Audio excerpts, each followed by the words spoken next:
Live on a Sunday. It's February 8th, 2026. It is 2 p.m. Eastern Standard Time, so that means we are officially on Write a Book with Me from concept to conception. We are on episode 57. That's fantastic. I'm pretty excited about that.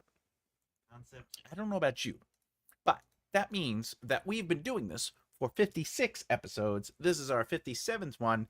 That's ultimately 57 hours of writing a book in real time.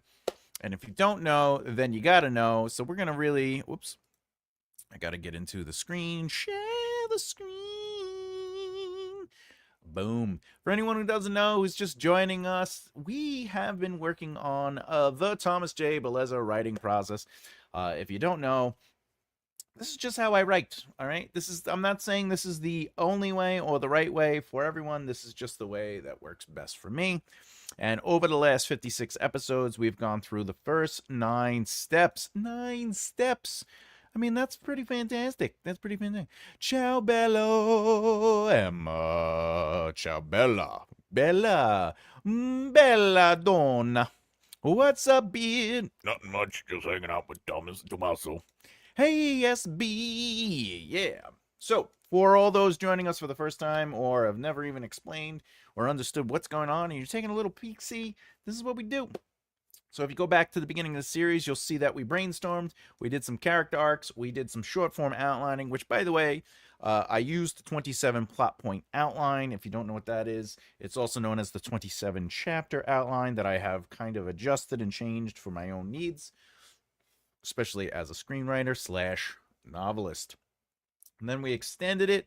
We did our 0 drafts. We did it all. And we are officially on our first draft. We've been working on the first chapter. I think today I'm going to fly through the first chapter. I've been really taking it a little slow. Last week, we had an amazing guest, the wonderful and fantastic Emma Bennett, who is in the chat room currently. And we didn't get a lot of work done, but we did discuss a lot of fun stuff. And we had a ball. But today, we're going to go into it. We're going to really get into it. Hey, SB, what's up, heart and love? Oh, yeah, before we start, though, remember there is always a poll. The poll is a little fun. I'm doing another fun poll this week. At the end of the hour, we will talk about it. I'm trying to make the polls a little less stressful. How much iceberg lore do you write down? Okay. Do you do every detail, even if unused, or just enough to stay consistent? Then this third one is I keep it all in my head because I'm a computer. And then in fourth, I make it up as I go. Now I know you might be like, hey, I do some of those or more of them, or they're not on the list. Just based on the list, let us know. Let us know on the list. That's really the secret magic. That's the secret sauce. All right. And of course, if you have any questions about what am I doing on the screen, if you want me to elaborate on my choices or why I did what I did or how I'm doing it, please ask. Do not feel like it's going to interrupt my flow. But more importantly, if you have questions about your own book or you want to talk about your own successes and achievements or what you're working on, feel free to do so. You are not going to be discouraged. This channel is all about elevating and celebrating and community.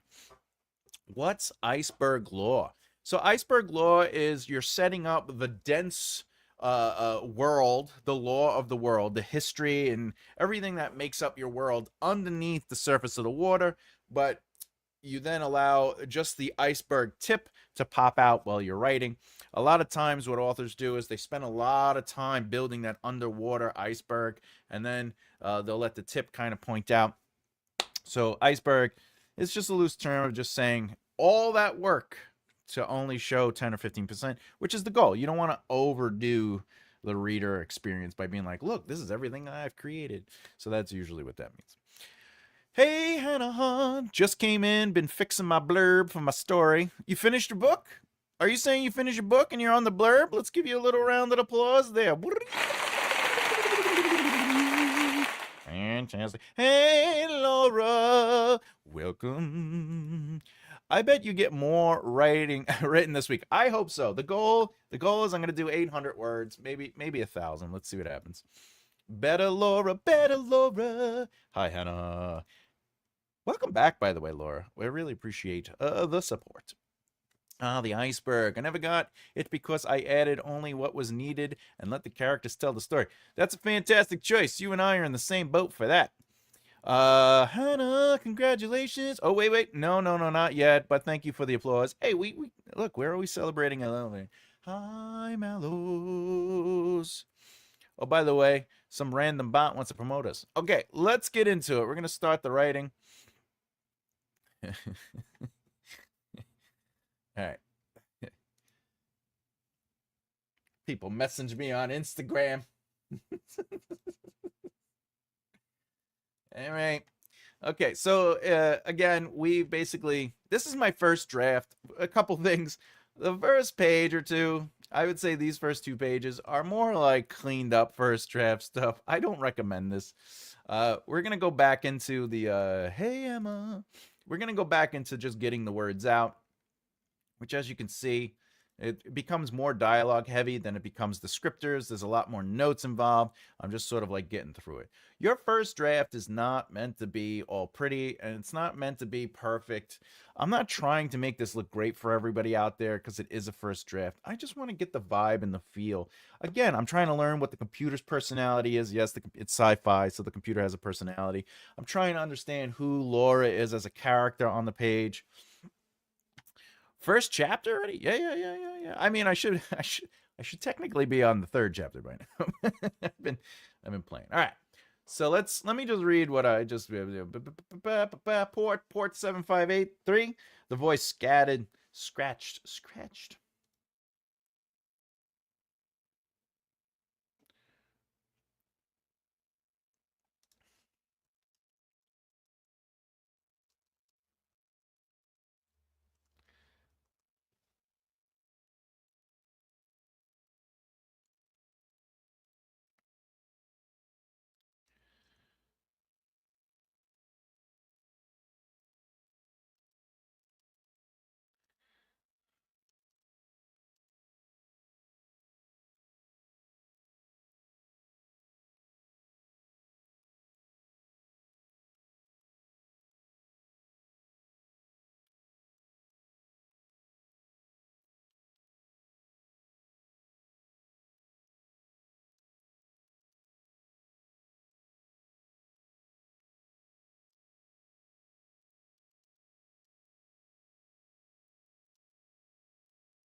All right. Oh, good. I spelled everything right. Okay. Oh, what do we got here? What do we got here? Grow your stream. Thanks, bot. All right. Again, remember, if you have questions about what I'm doing, why I'm making choices, please feel free to ask. But more importantly, I'm not trying to make this pretty, or I'm just trying to get through these are the extended outline beats. Again, I'm explaining for people who haven't been here before, if this is the first time you're watching this series.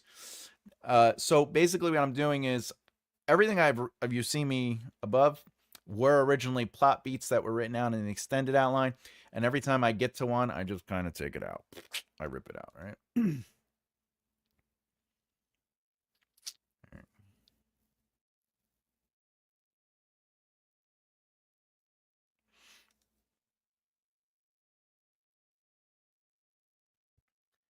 I'm right here. Of course I heard you, though I don't have ears, so it's more of a land the damn ship. Well, all right. Normally, in a first draft, you could write this. I yelled at it. Now, in a second draft or third draft, if you've been reading the Death of the King book, the first book in the Maven War series, you'll see that I have the 0 drafts, first draft, and third draft available for people to read for the whole book. And one of the things that I do talk about in the notes, because I give editorial notes and instruction, and that's in the scribed here on Patreon.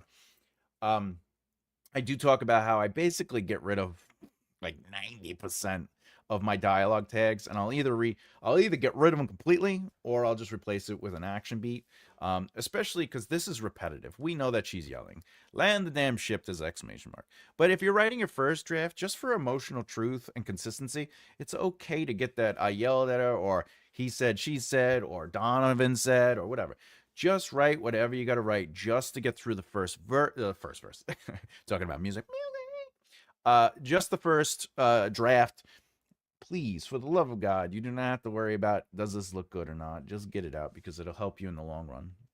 Because one thing that we could do is in the second draft or even the third draft, I could look at this line and be like, I know she is yelling. Can I represent that more physically? Can I create a cause and effect? Whatever the case is, You know what I'm saying? So the advantage of seeing it in the first draft is good. All right, the ships. Okay. Uh,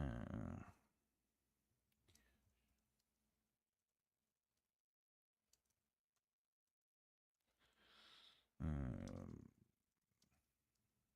bleeping on the radar. Uh,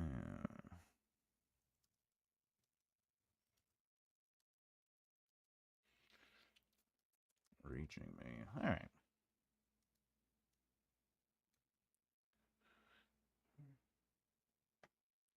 Are we talking lettuce? What? That's funny. Talking lettuce. All right.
I'm setting up a joke, by the way. I'm setting. Oh, the iceberg. A bang, ba boom, boom, boom. Hi, flowers, flower. Oh, flowers is just getting here. Hey, what's up, flowers? All right. They should, after all. They are high tech ships. All right, I'm setting up a joke here, basically because the ships are gonna miss. They're gonna miss Laura's ship. So I want the ship to be like they should. After all, they are high tech ships. They are high tech with sophisticated computers like myself, Laura. And then the beams are gonna miss her ship, and then that just becomes a little chuckle. Anytime I can get in humor without the what do we say, undercutting the seriousness, I really do appreciate that. All right.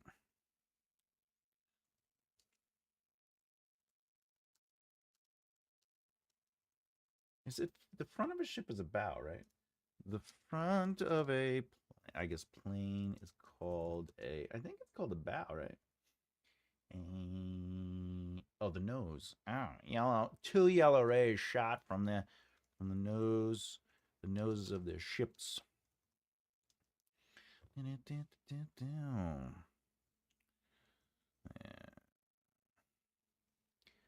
yellow rays. Two yellow. Let's just call them guidance rays. Shot from the nose of the ships. Missing. Wait. As they miss her ship because it is landing. Okay. Missing her ship. Missing my ship. Uh,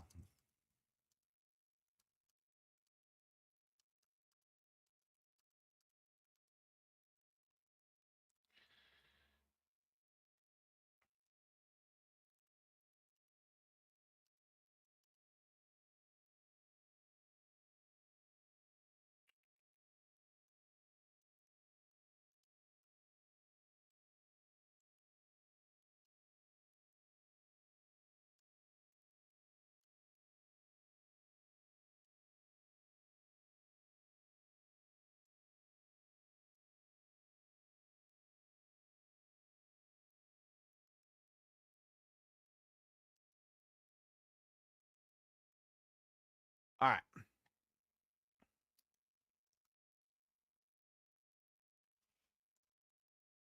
Chips.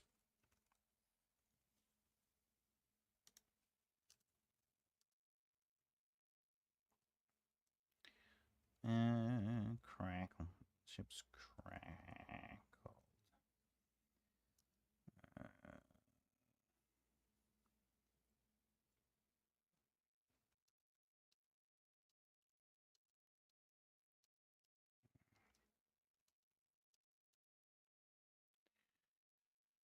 What we got here? Oh, ciao, bello.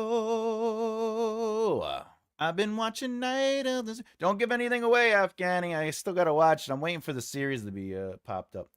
All right, so real quick, again, I'm not trying to make this super pretty. I'm just trying to get through the rhythm and the beat of it. And so I am just working on this point right here, and as you can see, this is the reality of writing. The extended outline is about 41 words just to get that beat in, and then I'm playing in that beat. The beat is all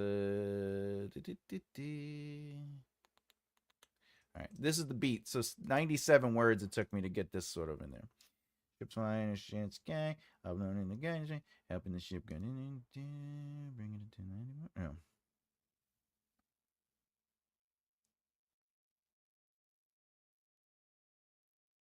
All right. So the ships missed them. Boom. All right. Now we get to move on to the next beat, which is this is a pretty big beat. What is this? 91 words. So it's probably going to be like 200 words. So let's look at it to see what it feels like. The ship continued. This is the original extended beat.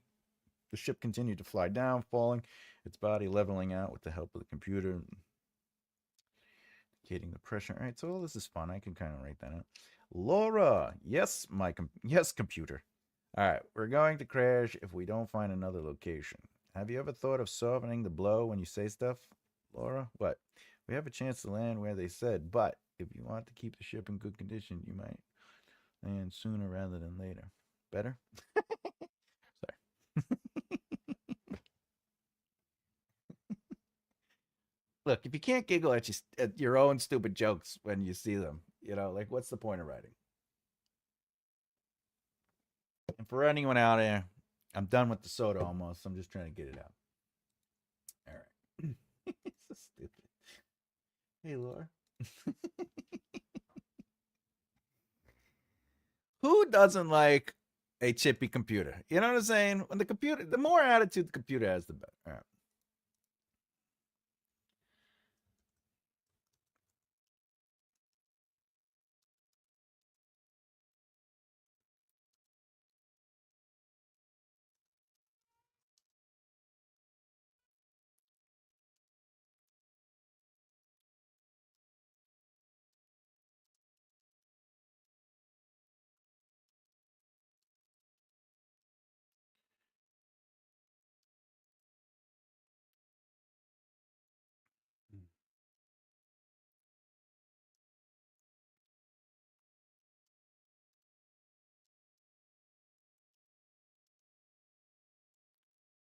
Mm.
Right. Okay. I think I have that note up ahead, but not up ahead, but back.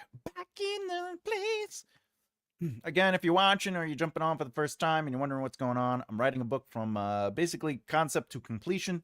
If you have questions about what I'm doing, my choices, This is a first draft, so it is not meant to be perfectly clean or filled or pretty. In fact, a lot of the immersion, any immersion that I put on here is probably just to keep the movement going.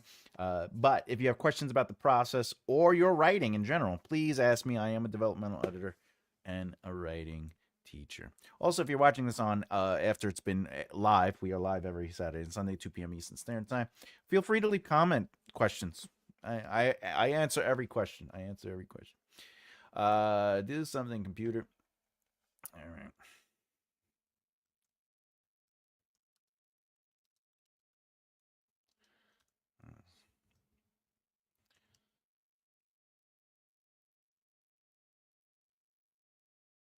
What is it called? The control panel? Control panel on a plane. On the plane. Yeah. All right.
Hey, Bank. He's available for questions. Always, always. Flowers. I love questions.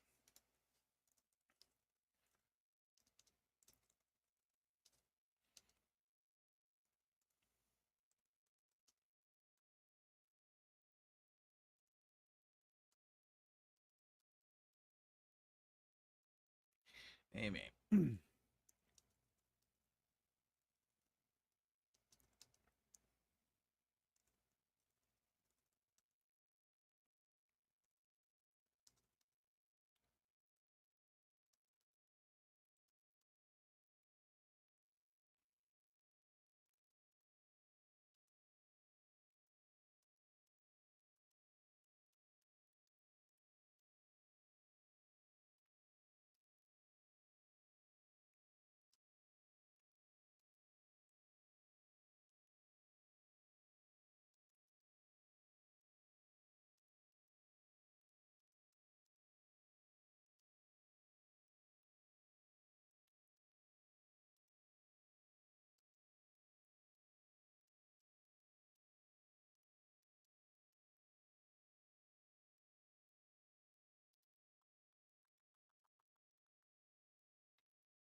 All right. Betty boop. Yo! What's up, Bam? Welcome to the gun show. Bam. Okay. You gotta have fun. You gotta have fun with this stuff. You gotta have fun with this stuff. Yeah. That's gonna leave a bruise. All right. All right. All right.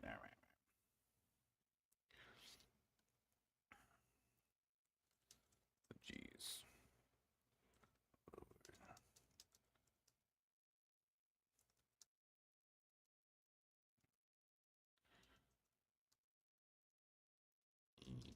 Pressure left my ears. Hey, what's up, Sean? Hola, group. Been using the 27 PPO book. Awesome to rework an outline. I finished a while back. It's proving very helpful. Fantastic, Sean. I'm so glad that the book is working for you. Big shout out to Sean for keeping me up to date on his outline and for supporting, the world. Thank you so much, Sean. I'm I'm grateful that you're doing what you're doing. Also, a big shout out to SB. If no one knows, SB is amazing. Let's just say, maybe not to get into details, but she did a wonderful thing that really fluttered my heart last night. I went to sleep with a nice big smile. So, SB, I want to publicly thank you for all the love and kindness you've been doing. So, great work on being an awesome person. Big shout out. All right. The G's Lord. And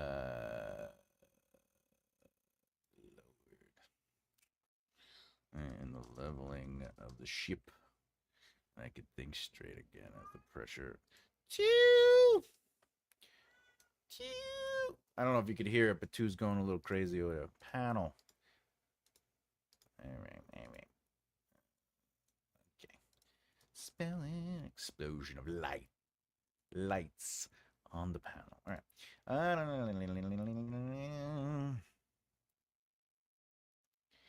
right. By the way, in a first draft, you might write another beep went off, right? So here's a little trick. I know, baby. Come on. You can come in. You just have to go under the thing. All right. So here's a little trick. When you're writing a first draft, there's nothing wrong with this sentence. Another beep went off. When you're getting back into your second draft, third drafts, or whatever the case is, all right?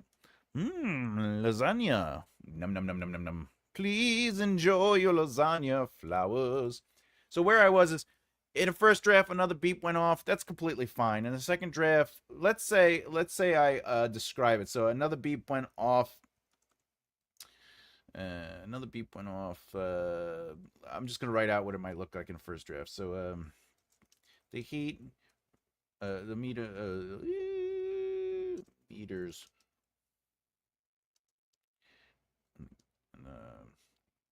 Hands wavered back and forth. Okay, on the heat gauge.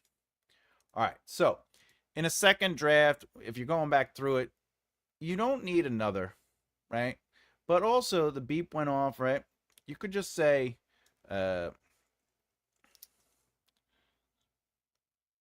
meters. Let's just say to the heat meters popped. The hands wavered back and forth. Clatter of beeps, sirens, alarms. Okay. Now I've used beep and I think I used clatter in the beginning, so I would also change that.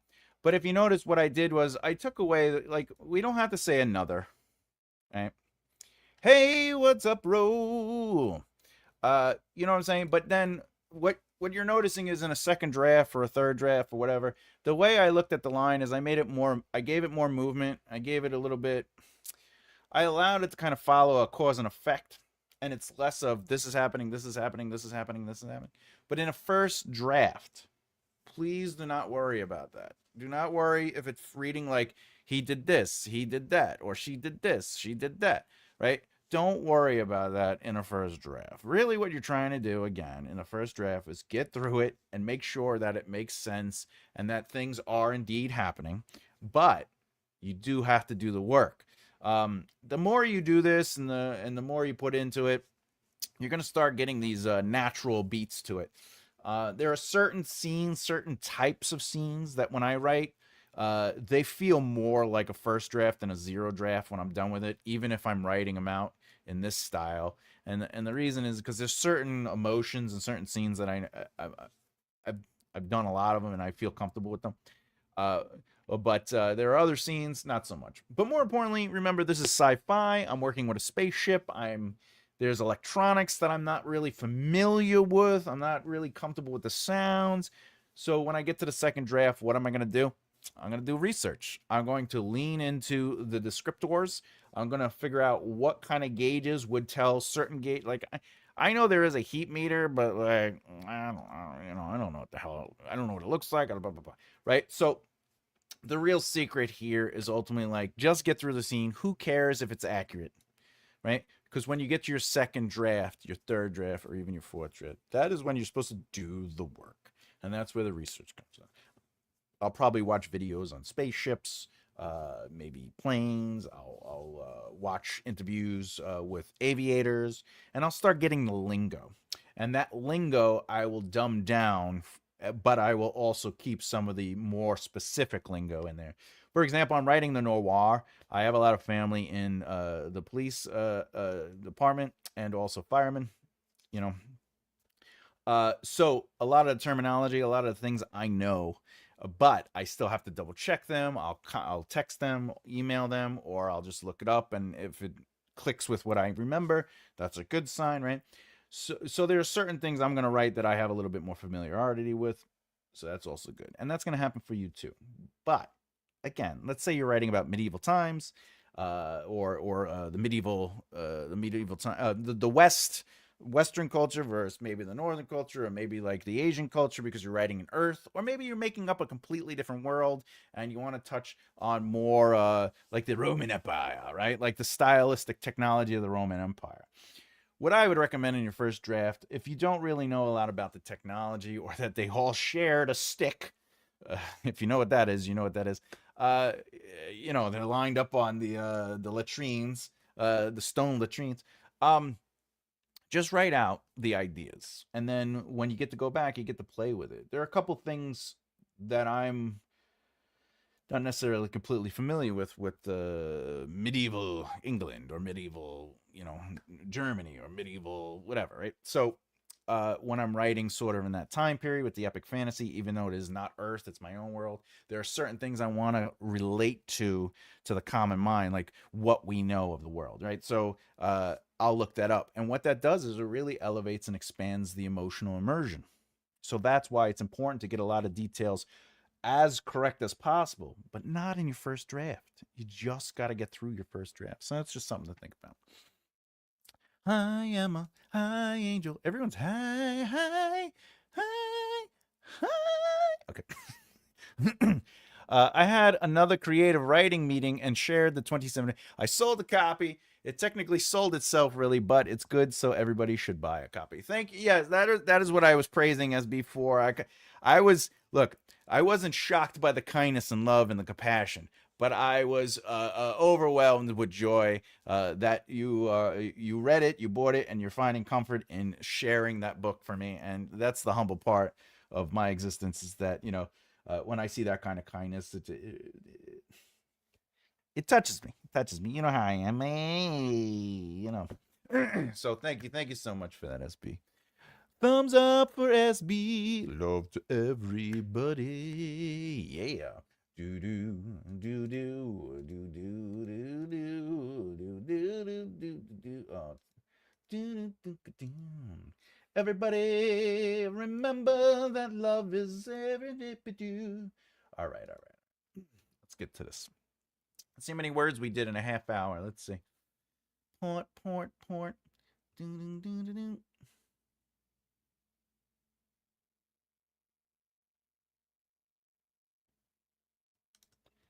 Let's see. We're at 300 words. That's not bad. That's not bad for 30 minutes. Okay. Let's see. Then a leveling out. We did the level out, falling, leveling out. Bloop. The heat measuring. We did that. Indicating the pressure. The bottom. Okay. All right. I'm actually going to use this dialogue and then we'll get into it. Let me get the scene kind of beat it out like this and then play with it.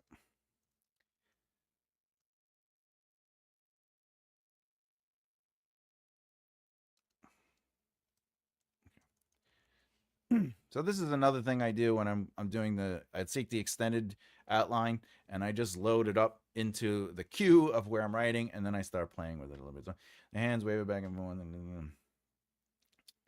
All right.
Aw, everybody should definitely buy a copy.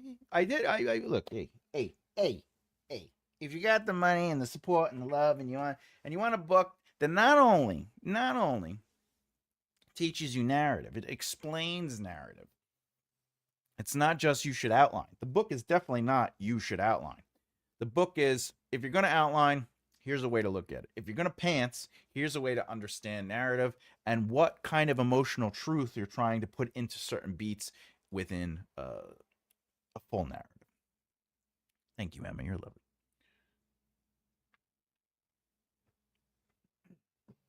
Soda is done. Now we're on to the water to cleanse the kidney. Oh, it doesn't have the same flavor. All right. Let's do this. uh,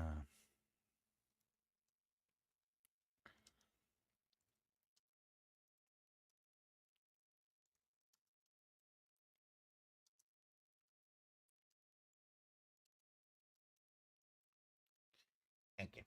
We have a chance to land where they said, but if we want to keep the ship in good condition, stay alive.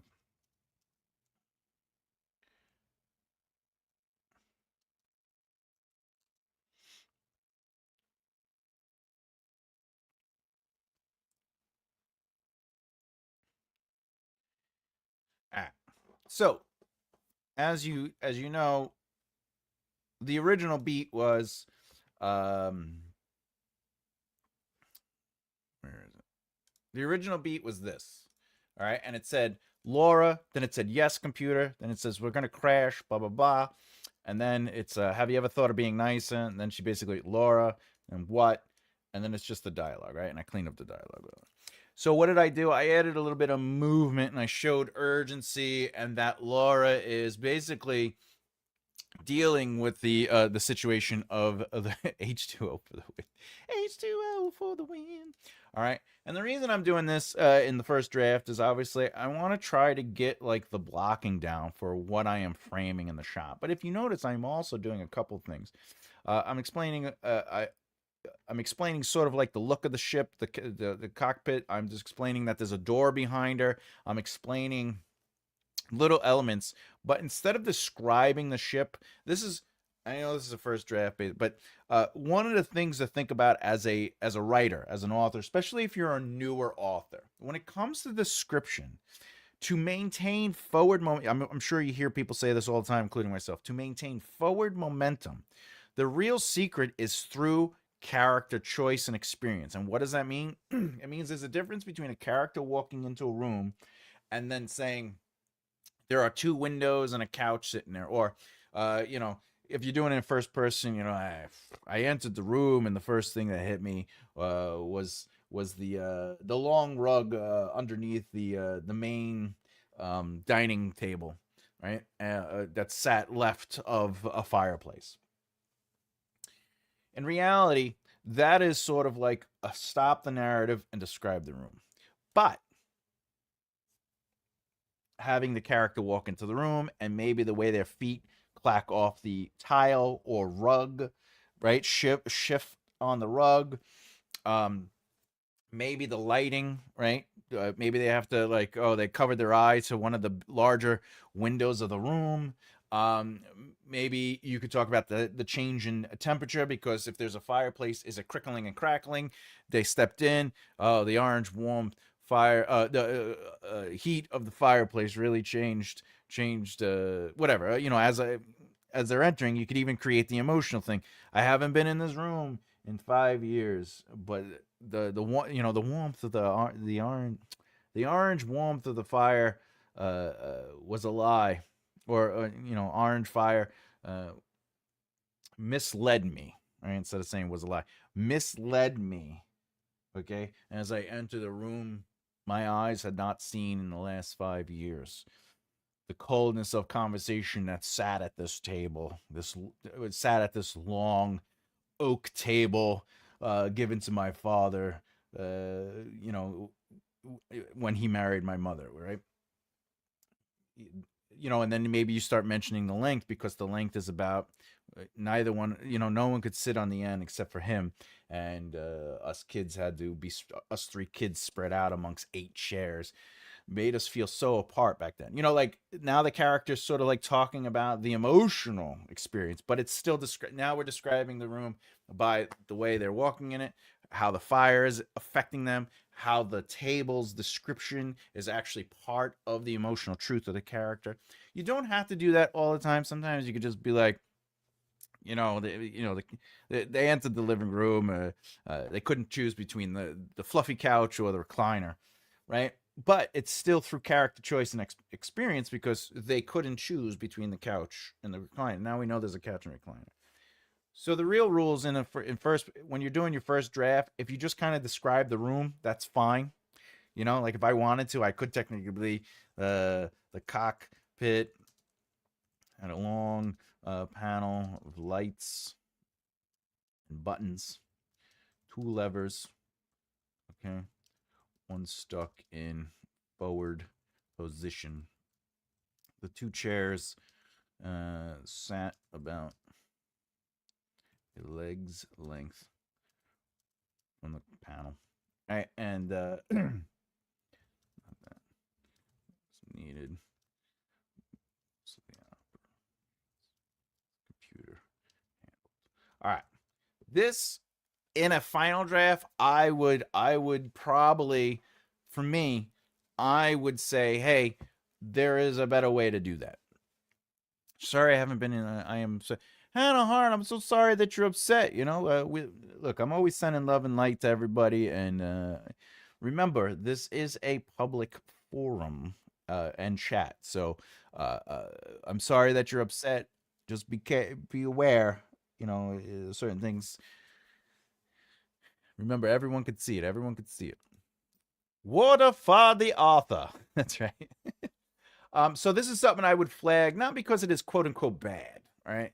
It's just how do we give it a little bit more movement? Movement is always through character emotion or that it is showing effort or experience, right? This is a stagnant, this is just stiff. It's just imagine reading all this stuff happening, and all of a sudden, the cockpit had a long panel of lights and buttons, 2 levels. Oh, levers. I think I spelled that wrong. Levers, whatever. Levers. One stuck in its forward position. 2 chairs sat about a leg's length from the panel. Do you and everyone want to know why I'm upset or not?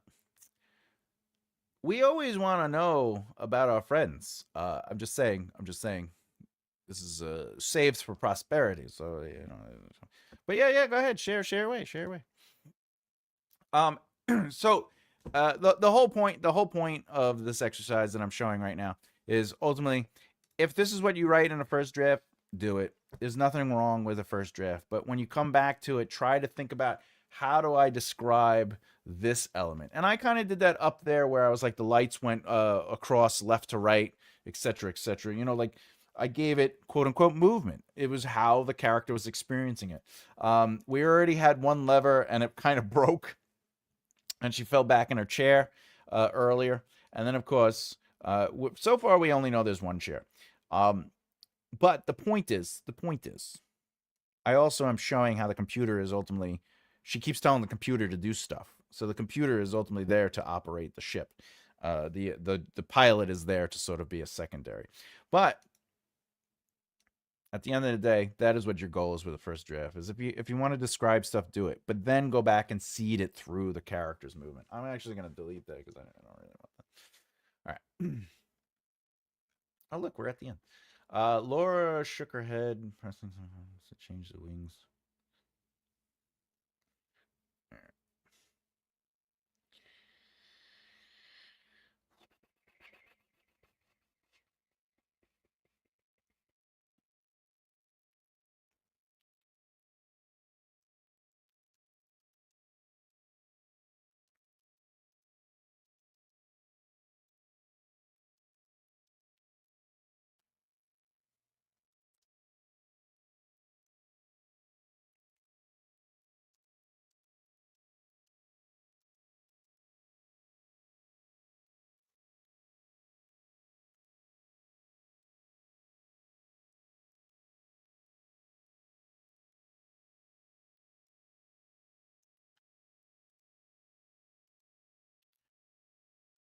So my phone is now on my post because the reason is one day I was home late from work and she didn't believe me and told me not to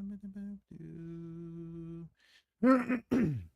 I'm so sorry you have to deal with it, Hannah. It's ridiculous when family does that sort of kind of stuff to you. It's a pain in the neck. You're just trying to live your life, and then you got somebody over here just being a butthead. Ain't that the pain? Ain't that the pain and the headache? I'll be honest. I'll be honest, man. That would aggravate me. That would upset me very much. People just messing with me. Messing with me.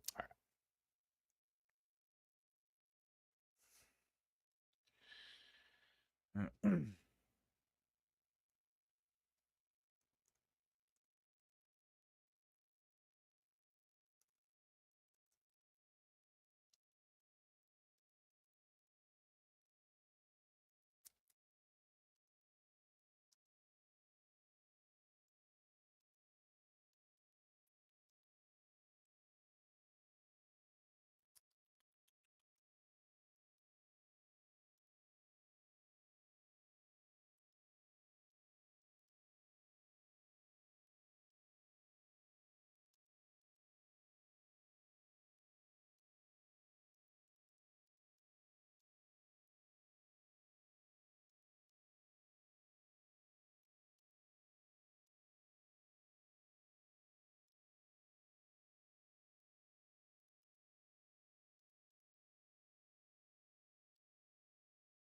Wing. Oh, I think I spelled that wrong.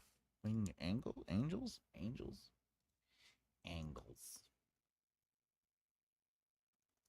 Angles. L-E. Dyslexia. All right. At least the beeping stopped. All right.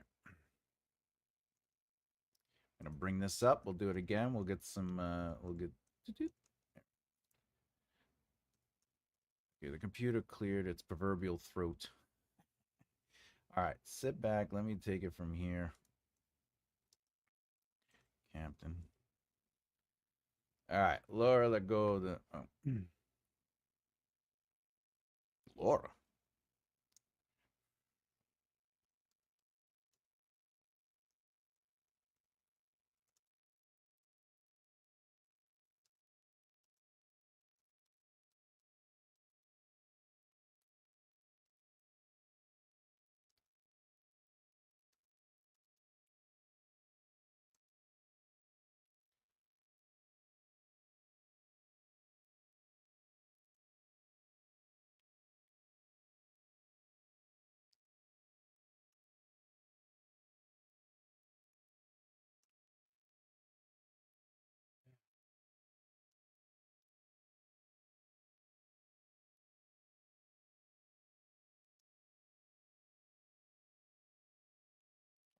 Button. Hmm.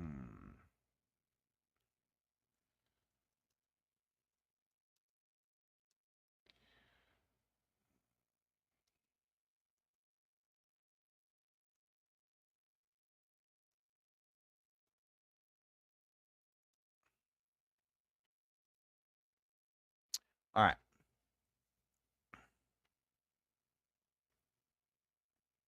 Do all angels have angles? That's a good way of looking at it. But the problem is angels and angles, it's like read and read.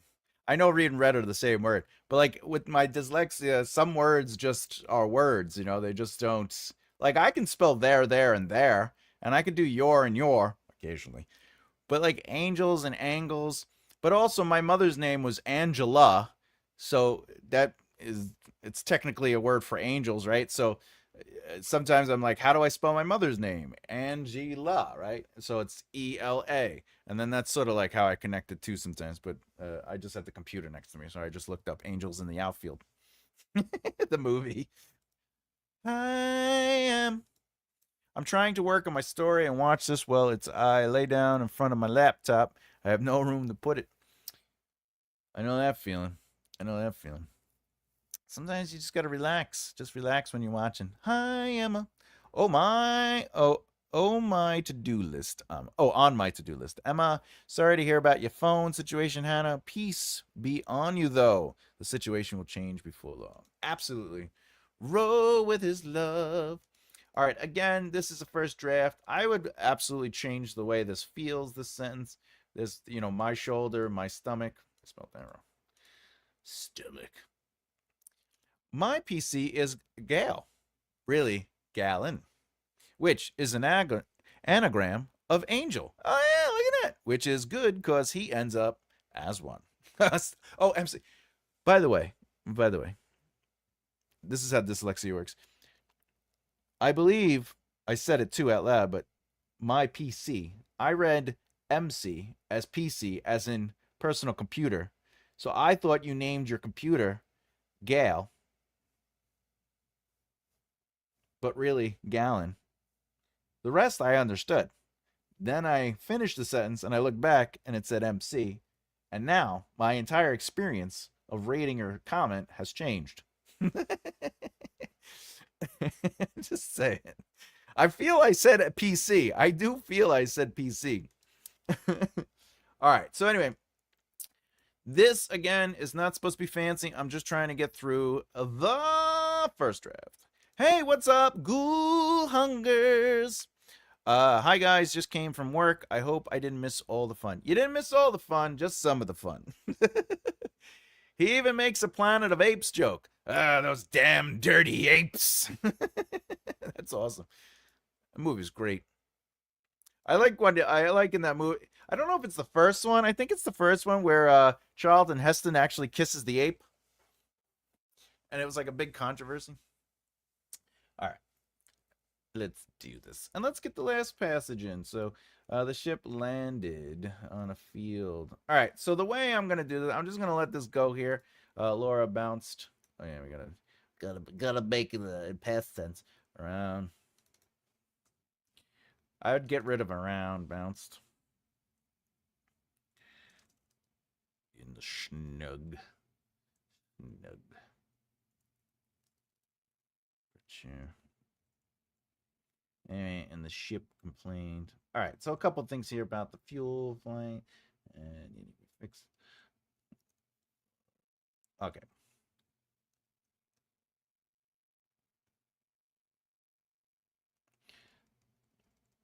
So right now, I'm just gonna leave this like this.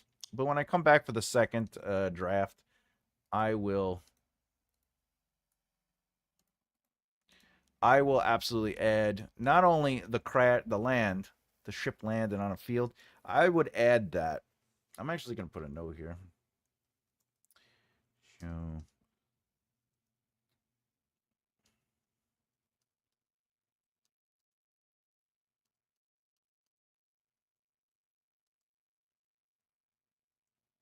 Okay.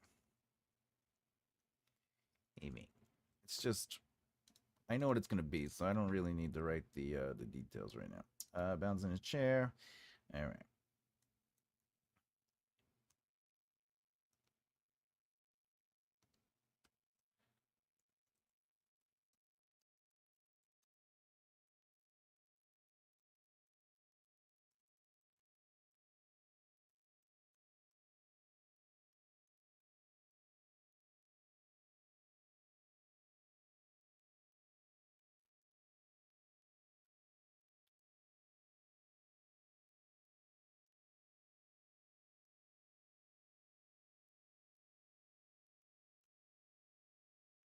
Actually, you know what? No. All right.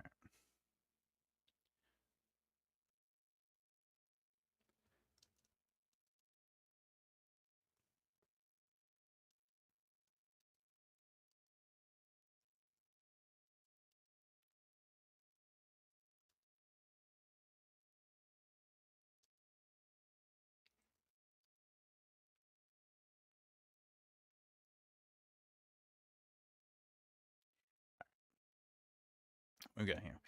Would an angel called Angela be good at geometry? You never know. You never know. They might wing it. Okay. All right. Okay. All right. Even I have to do it.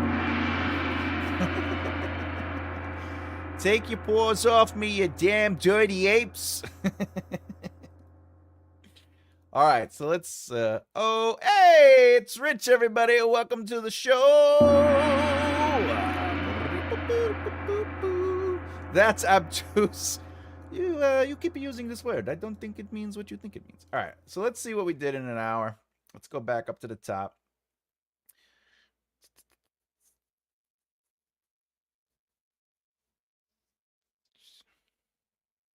All right, so we did about 614 words today. That's not bad.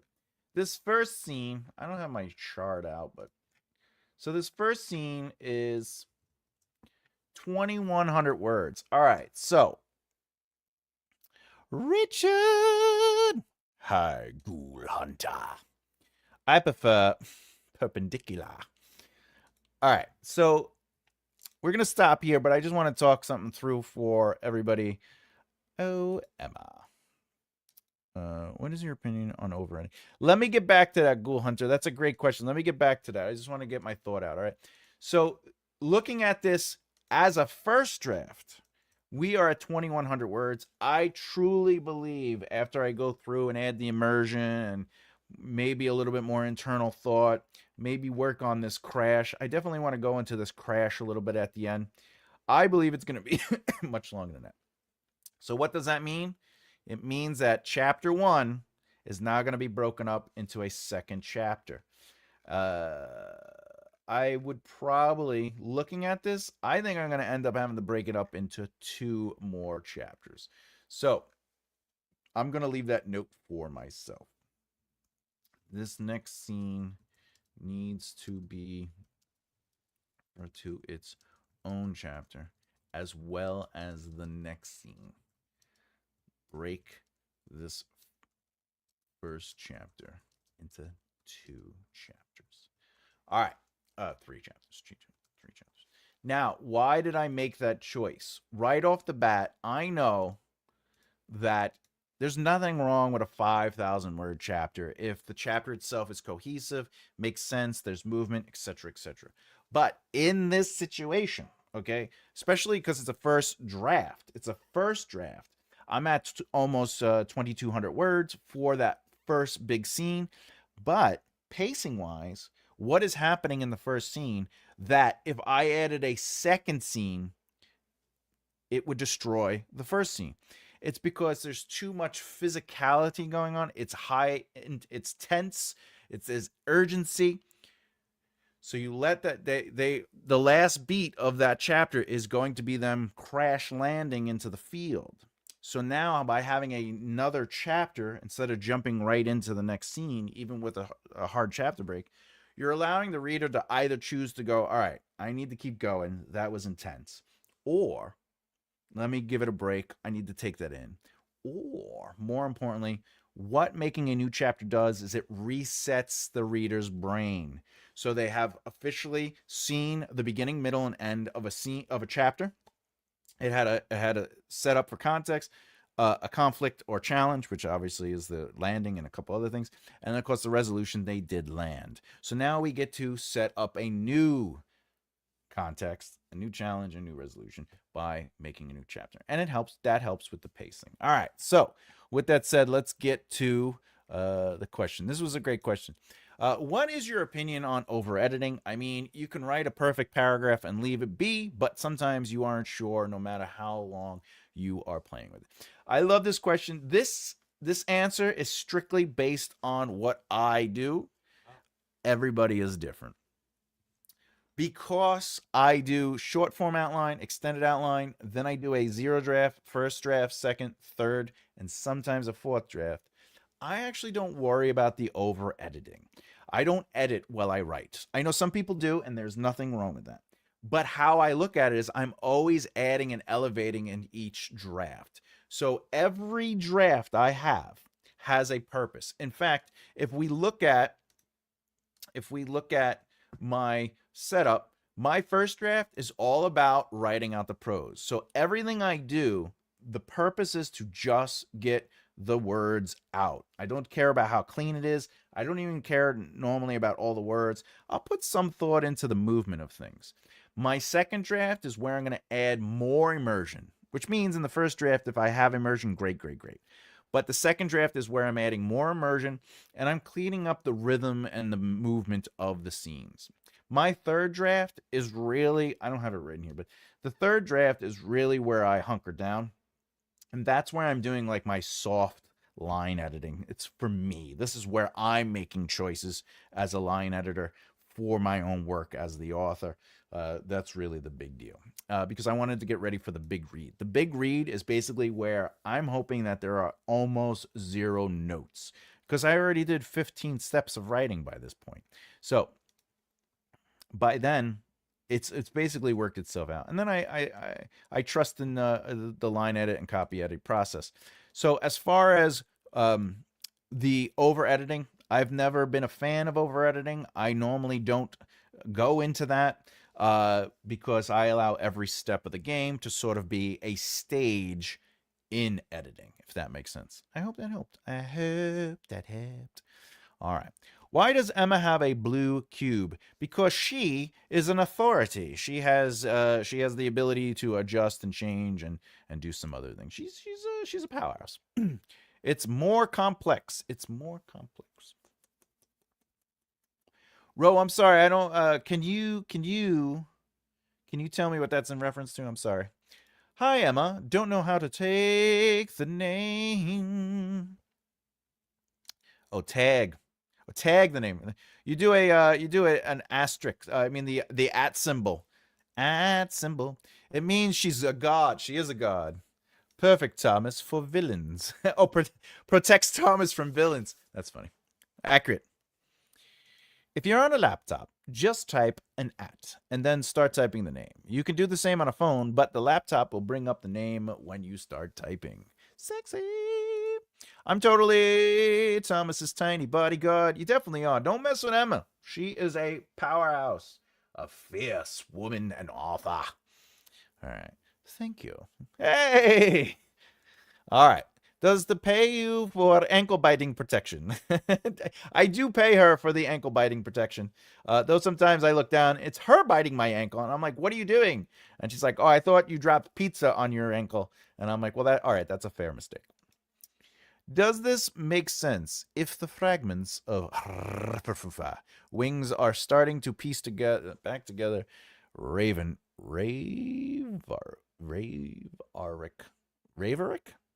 Varick? Ooh, Ravarick. And his siblings must face the trials of pride, wrath, and greed, which are beginning to awaken. Oh, this is the blurb. If the fragments of the wings are starting to piece... is that just one? Is that the full blurb, or is that just a part of the blurb? A blurb has to set up. Well, I have videos on blurb. I could go into blurbing for a while, but if that's just the blurb itself, doesn't make sense.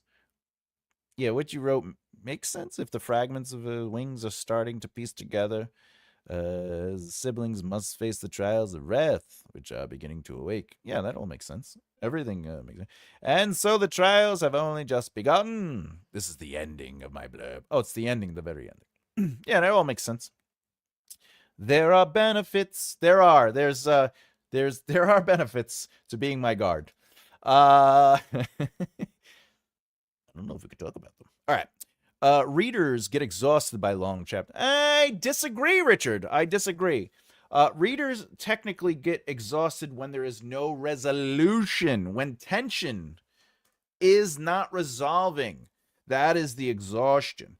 There's nothing wrong with a 5, 6, or even a 7,000 word chapter if the chapter is written with consistent activity and motion forward, if there is consistent context set up, challenge, resolve, if there is tension build and resolve as well, if characters are making choices and experiencing things, but more importantly, Richard,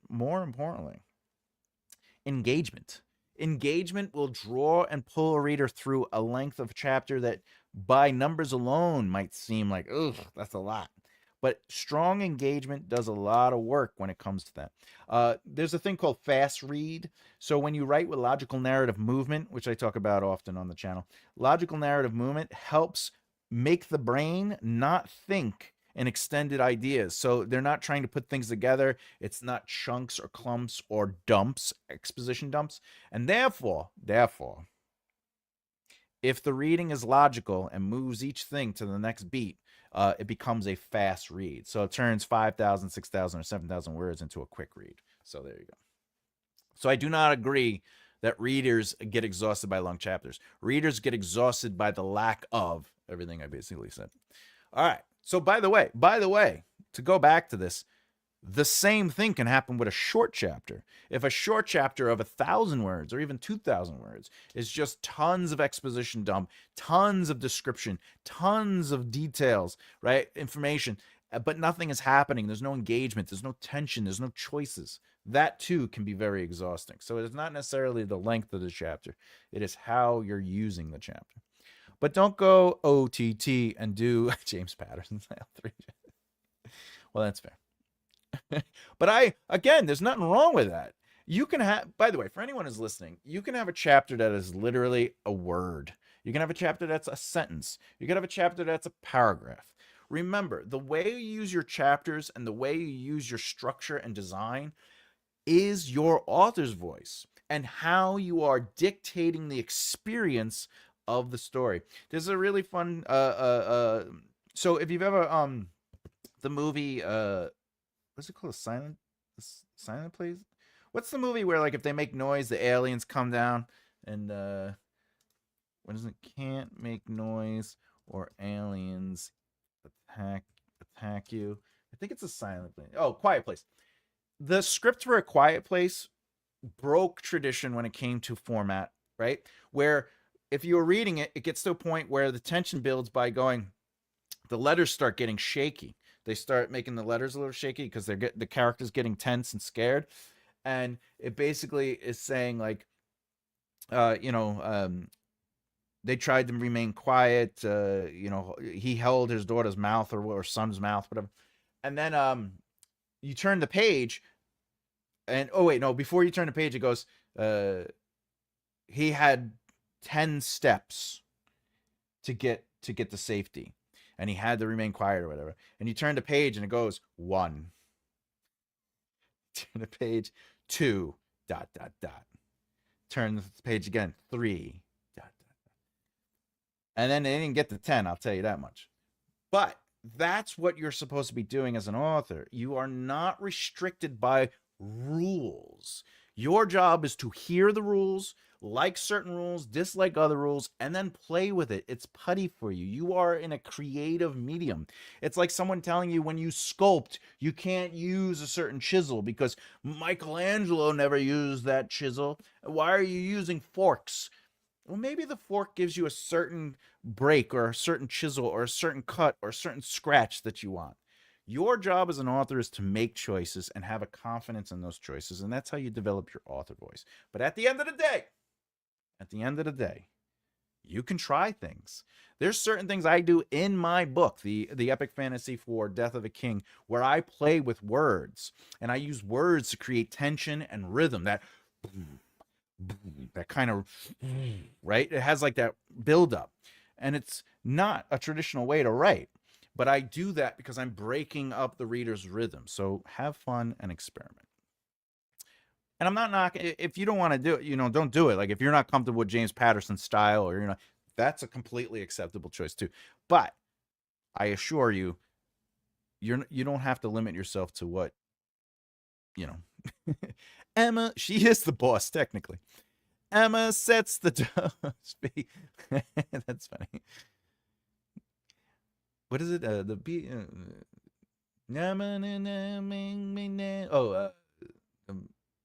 My father. When the doves cry. How's that song go? How's that go? How can you just leave me standing alone in a world so cold? Ooh, world so cold. Maybe I'm just too demanding. Maybe I'm just like my father, too bold. Fierce woman. She is a fierce one. Oh, I don't know how emotional you are about your writing. Sometimes it just feels good. It works, and it's it is like a juicy riff on guitar. I am a musician, but doing it over and over makes it feel somehow less. Well, that's the thing. Like if I do sit and settle into over editing, I do feel like I'm taking away something. I feel like I have I have OCD, or a sense of. I'm not like, I don't have to open and close the door 18 times. But when it comes to like order, I can fall into a pattern of compulsiveness or obsession.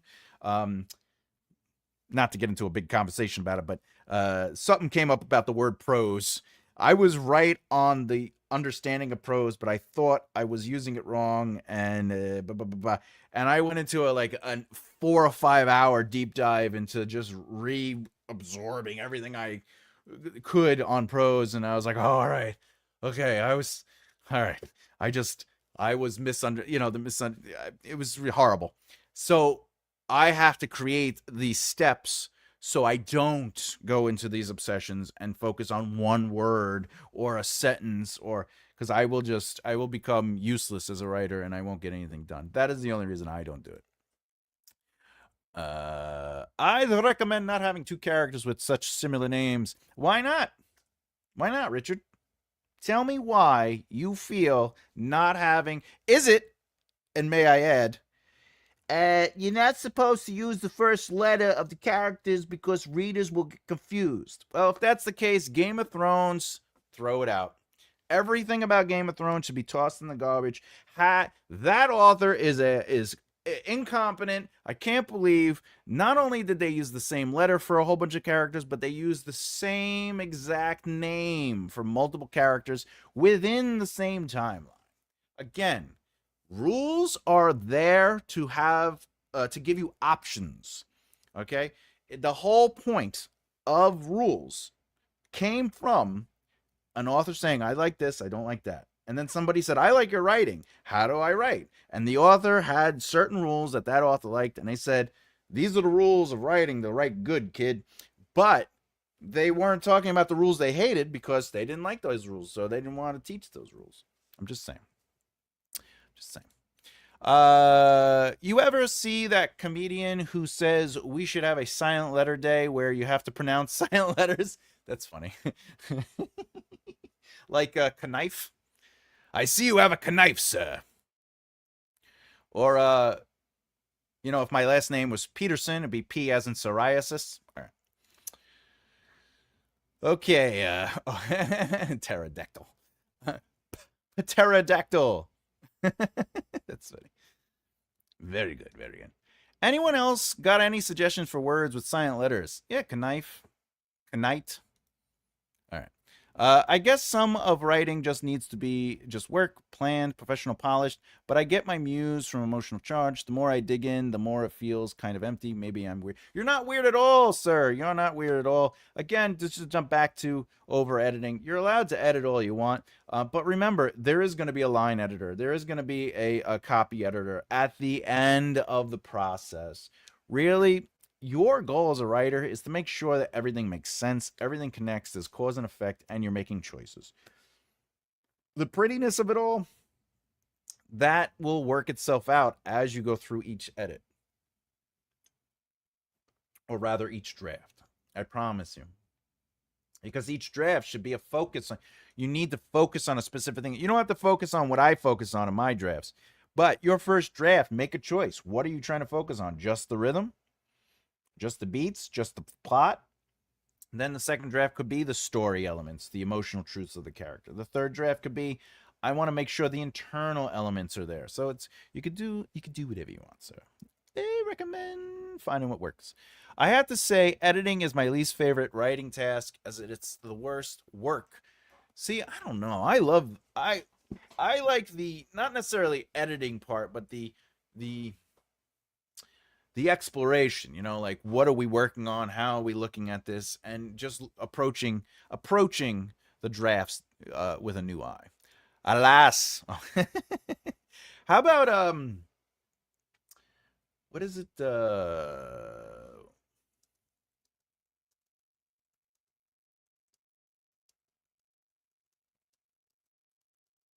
what is the word where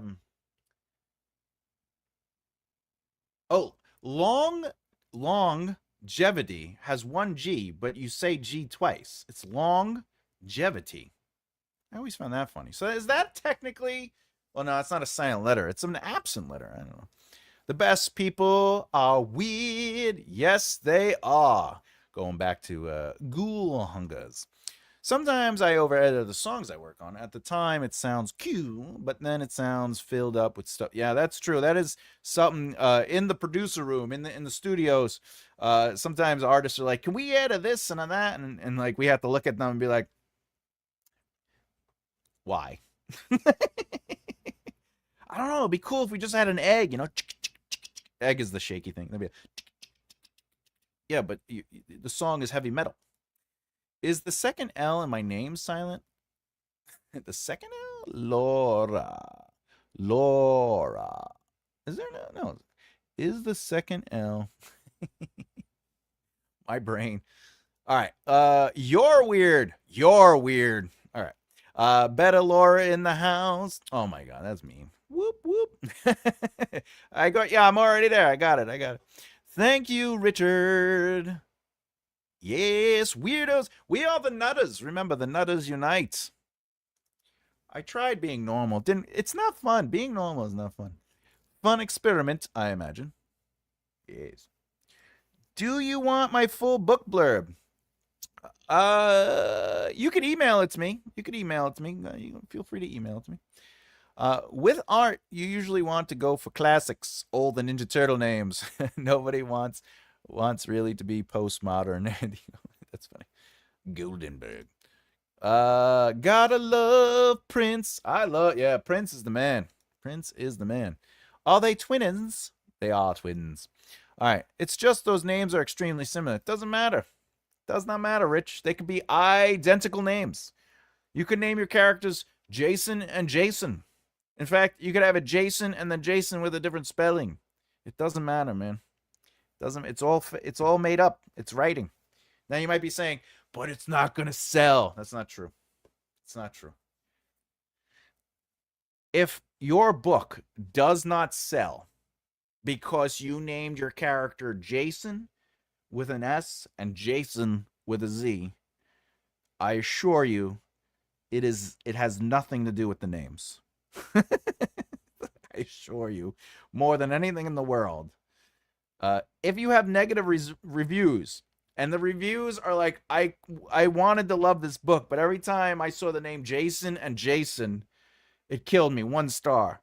I assure you, it is not the names. It's something else. Twins would make sense. Maybe it's my weird brain. I would get confused quite easily. That statement I have no opinion on. I have no objection to. That reading, if you say to somebody, a reader, you go, I don't like when names use the same letter or are similar. There's not that statement, perfect. Nothing wrong, no notes, 10 out of 10. The difference is stating that you shouldn't, right? You shouldn't do this, you shouldn't do that. Shouldn'ts would never have gotten us to the moon. Shouldn'ts would have never gotten us to push past the Russian stop of art, the painting over art. You shouldn't paint because you'll get arrested, right? Quills is a great movie. Jeffrey Rush in it. You shouldn't talk. You shouldn't speak. You shouldn't have thoughts. And they cut his tongue out, and the way he found ways to write. Shouldn't is the death of art. Try. Just try. Have fun. It's creative. That's my only pushback. They changed the name of OSHA in the show because it was too similar to another character. OSHA and Asha. Yeah, maybe. You're talking about Game of Thrones? Yeah, but like everyone's Amand or whatever. They all have the same names. Pneumonia. That's when you cough so much you I do not want pneumonia. Classy, everybody, classy. Oh my god. The sense of refinement is good though. Oh yeah, refinement is good. Yeah, that's a good for soft editing, refinement is really good.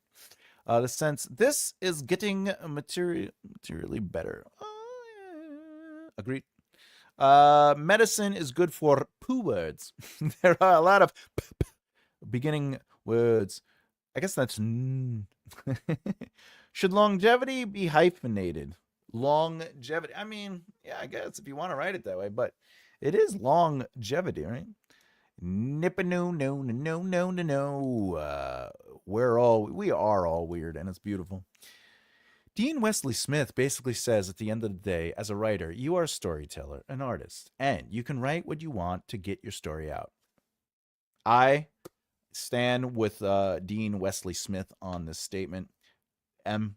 Fantastic. That is a beautiful point, and that is my point that I'm making. Is art? It's art.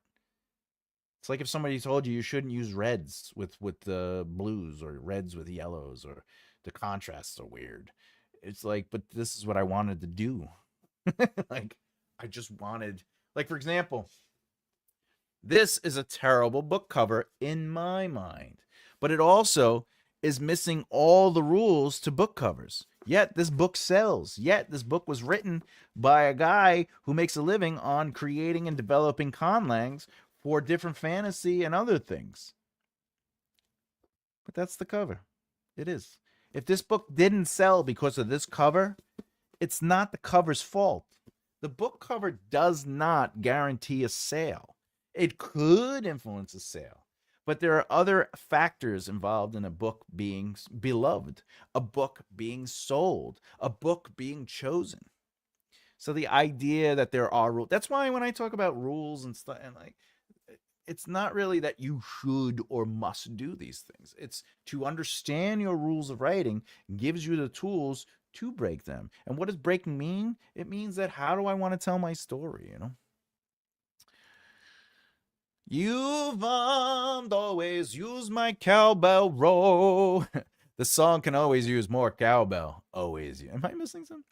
The cowbell. Dunk, dunk, dunk. The difference between you and me is when I wake up in the morning, I write it, hit records. The audience has a fever, and the only cure is more cowbell. And I'm going to hit this cowbell with all my might. Or do you pronounce it longevity? That's funny. That sounds more accurate. I'm trying to flavor pack it for my water, and it's blackberry peach. It's very, very good. That sounds very, very good. They change the OSA laws at their convenience as well. Oh. All right, let's get into the poll. We caught up. All right. How much iceberg lore do you write down? We have 17 votes. That's sexy. All right.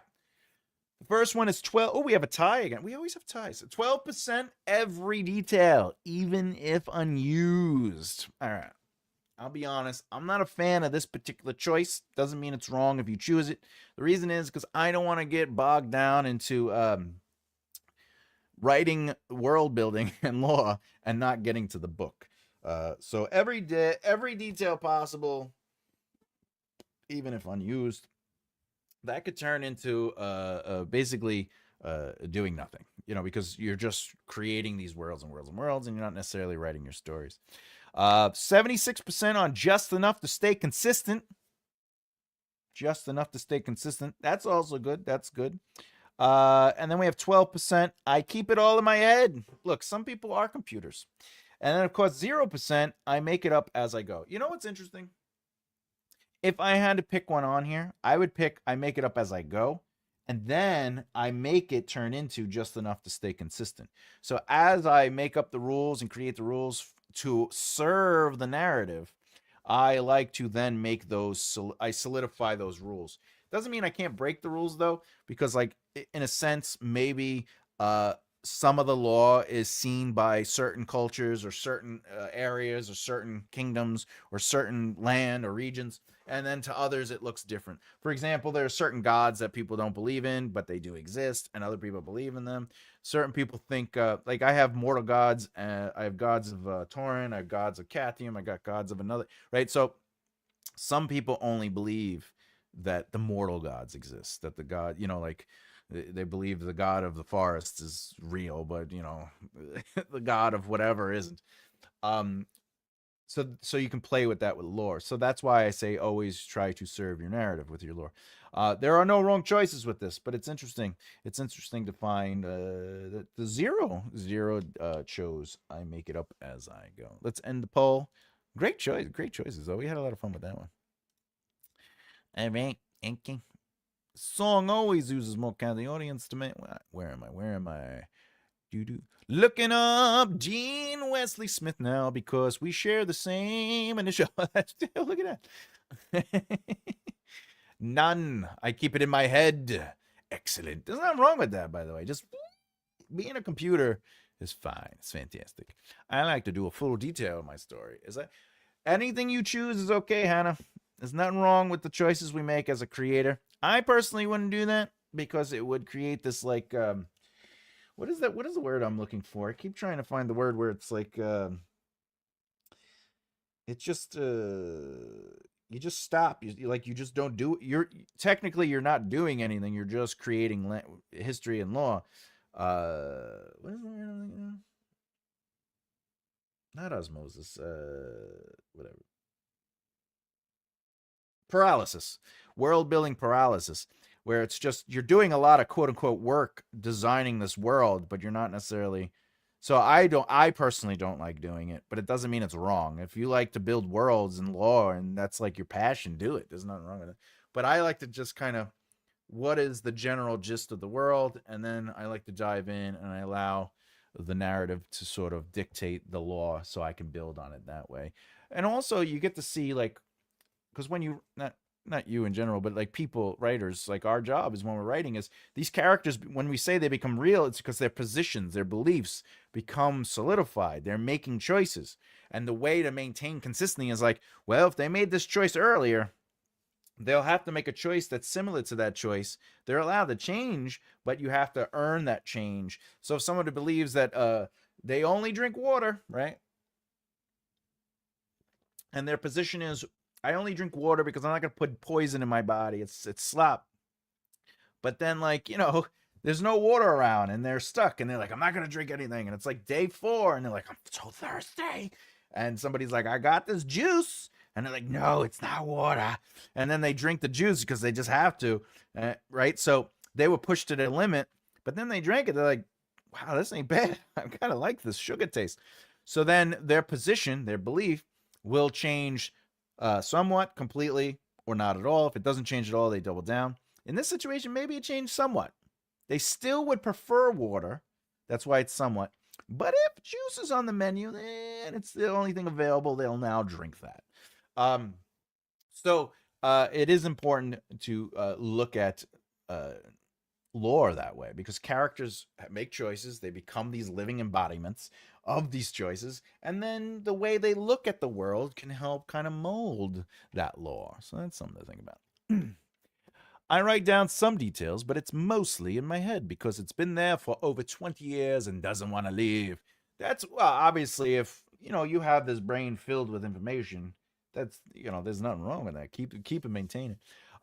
My suggestion to anyone who does that, because again, the epic fantasy that I'm writing is based on Dungeons and Dragons and the world that I built and that I DM'd on and right way back in the day. It's based on the campaign world that I almost sold to TSR at the time. So I have a massive world, but I allowed myself to change and assimilate things. So that's my suggestion to anyone that like holds 20 years of lore in their head. Remember, you have to serve the narrative. So if and when something needs to be adjusted or changed, how does it affect everything and why, and does it work? It's a fiction day. It's funny. All right, everyone. I had a lot of fun with that. I had a lot of fun. Oh, let's do the boring stuff. Let's get it out of the way. Boom. If you don't know, make it right left here.com. You can check out. I have books. I have multiple books available, but 3 big ones that I have is Death of the King. This is the as they would say in the lore, all exclusively available on Patreon through the Scribe tier. So if you're interested in an epic fantasy, this is book 1 of that fantasy. as you can see on the title. But it is educational tier, and you can basically read the variations of the short form, extended, first, zero, and third drafts of the book. But I also give my thoughts and approach to how I write the chapters, and also educational lessons within that. More importantly, I am filming a how to write prose and how to write in general series, and that will be directly connected to the scribe tier as well. So you'll have that. More so, this book has just been released last month-ish. The 27 plot point outline is available. If you're a pantser, it's okay. The book is not about, hey, you must outline. It's more or less about how to understand narrative, but also how to keep it in the rhythm. So if you're going to write from the seat of your pants, it does it. And of course, Breaking Down Success, The Foundation for Longevity, book 1. Book 2 is almost done. I have to get the formatting finished. So that's it. And remember, you gotta subscribe. If you like what you've been watching and you just haven't done so already, please subscribe and hit the bell icon so you don't miss out, because you gotta bloop that beard. Bloop that like button. Boom. All right. Got through that. I still have a lot to figure out about the world. I got a lot to figure. Clearly, you're talking about your fantasy world, not the world. But I would also add, I too have a lot to figure out about the world in general. Have fun watching football. Anyone who's into watching it. Oh yeah, football. Is that this weekend? Is that today? Football's starting at 4? I forget. I used to do loads of Wales building, thinking I was being productive and thorough. Then I discovered this channel and realized I was just procrastinating. I apologize for enlightening you. As they say in Deadwood, I apologize. Or if you say apologize one more time, I'm gonna kill you myself. I apologize. Yeah, it is. But that's just my belief, though. I believe that's my position. There's nothing wrong with building worlds. There's nothing wrong with writing stuff down. But if that is all you're doing, it becomes procrastination. It becomes paralysis analysis, basically. All right. Other than that, we had a lot of fun. Before we go, this week, Wednesday, the 10th video in the breakdown of the plot points will be available. So plot point 10 will be explored in Wednesday's video. Friday will be another interview with author Stephanie Anici, fellow Italiano. And then, of course, Saturday is another Rewrite the Great series. So please join me Saturday, 2 p.m. Eastern Standard Time. I will be rewriting P.S. I Love You by Cecilia Ahiram. I hope I said that last name right. If I didn't, I assure you I'm not trying to do it disrespectfully. But P.S. I Love You is a fantastic movie. This is the book. We'll be talking about the book. I love the movie. Makes me great. But more importantly, I will be rewriting her first page to show you author voice. And then, of course, every Sunday we do the Write the Book with Me series. What we got here? Death of a King. The King. Sean, you read the prologue. Are you on to chapter 1? Oh, I think you read chapter 1 already, didn't you? I don't know. You said you're enjoying it, and that makes me happy. There's a couple people in this room that are reading it, and I just hope everybody's getting excited about it. Because it gets pretty intense. All right. Also, Thomas will be attempting to water ski on his hands. That is correct. On Thursday, I will be water skiing in the tub. While starting to write another series. You know, she makes a joke, but remember, the Roosevelt Files, I have officially written. Actually, the first chapter's almost completely done. I just have a little bit more. I just got a little tiny beat to write, and chapter 1 is done. And it's only like 1,500 words, not even. So that blew my mind. I was like, my goal with the Roosevelt Files is to make it first person, but also to make it like streamlined, like make it very like still write in my style, my feel. But I just want to like the in-depth books. You know, I just want to write a series where it's just boom, boom, boom, boom, you know? And I think I'm going to get it. What the heck? Now that's something I haven't heard from someone. What is it you haven't heard? Because I think I am behind. On the wildness of it all. To anyone who's just joining, if you have questions about writing in general, feel free to ask me. I am a developmental editor and a writing teacher, among other things. So if you have questions about your own writing and you need somebody to say, hey, how do I do this? Or what's going on? Or I'm having trouble with XYZ, write in the comments. Boom, boom. All right. Other than that, a new season. Yeah, if you go to makearightlefthear.com, you'll see that I have a ton of books that I'm working on. And I am working on them. They are all being written at the same fluctuation at any given time, right? Yeah, let me let's see if I can get it on the screen here. Because I'm crazy. I'm so crazy. See, I got this book. I am working on this book, how to write prose. I am working on that book. This book is the one that's being formatted right here. This one. The Finding Solutions with Talent. My friend is starting to read this book to give me alpha notes. And then this series, I'm sort of like, I'm outlining. I'm just focusing on outlining that one. And then this is the Roosevelt Files. I cannot wait to finish this. This first book is going to be fire. That's all I'm saying. Altar of Lies. I am having a ball writing that. A ball. All right? I am loving the noir stuff. It's just getting a little exciting. What's this? And developmentally editing 14 clients work while trying to hide the soda can from... What? Hide the soda? Hide the soda? I have, by the way, if anyone really, jokes aside, if you are looking for a developmental editor, or you are looking for someone to come in and look at your writing and work with you to teach you some elements about writing, maybe to hone your author voice a little bit more and, lean you into that, I am available. I got a couple slots still open that allow me the room and space. So feel free to reach out. Remember, if I'm busy, Emma's always available. All right. You're water skiing on your hands. Oh, it's how I keep my shoulders strong. Will you put some of your books on Apple Books? Easiest way to get from me. I think they are available on Apple Books. Let me see. 27 plot point outline on Apple Books. Let me see.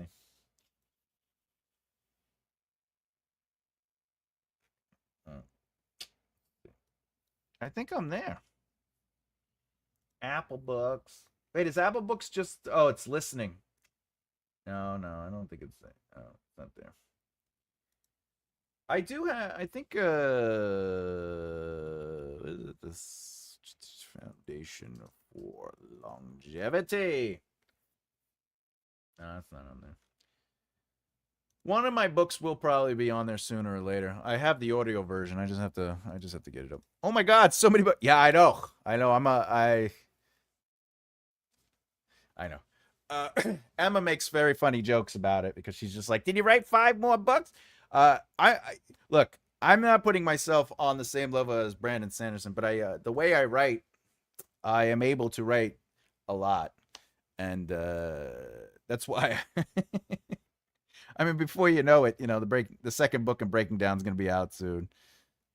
I'm just crazy. Just crazy. Somehow I missed the prologue of...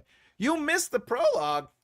Did you go back and read it? The prologue does sort of like add a little extra...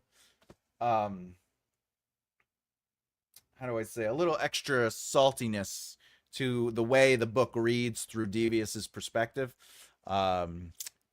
It is good. It's a fun read.